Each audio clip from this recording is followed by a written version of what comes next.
মেখলিগঞ্জ উচ্চতর মাধ্যমিক বিদ্যালয়ের সাংস্কৃতিক মঞ্চ তৈরির কাজের শিলান্যাস করলেন মেখলিগঞ্জের বিধায়ক পরেশ চন্দ্র অধিকারী। বৃহস্পতিবার তিনি মেখলিগঞ্জ পৌরসভার 7 নম্বর ওয়ার্ডের কাউন্সিলর প্রভাত পাটনিকে নিয়ে বিদ্যালয়ে উপস্থিত হন মেখলিগঞ্জ পৌরসভার চেয়ারম্যান কেশব দাস। এরপরে এই বিধায়ক সাংস্কৃতিক মঞ্চের শিলান্যাস করেন।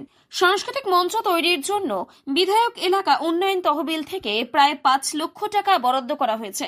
এরপরও বিদ্যালয়ের শিক্ষক দিবসের অনুষ্ঠানে যোগ দেন তিনি।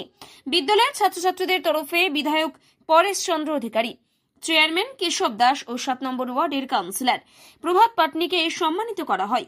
এই বিষয়ে কি বললেন মেখলিগঞ্জের বিধায়ক পরেশ চন্দ্র অধিকারী, আসুন শুনে নেওয়া যাক।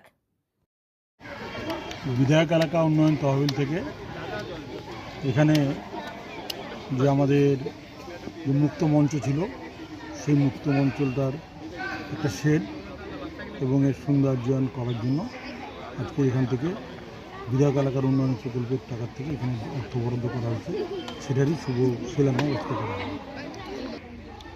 এটা তো হলো বিজ্ঞান বিষয়টা আমরা দপ্তরে জানিয়েছি, দেখা যায় এটা কতদূর কার্যকরী করা হয়।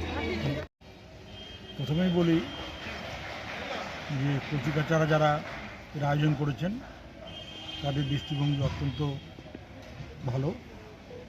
তারা শিক্ষক দিবসের যে বোর্ডটি পিছনে তারা লিখেছেন, এটাতে যেই আঁকুক তাকে আমরা ধন্যবাদ জানাই।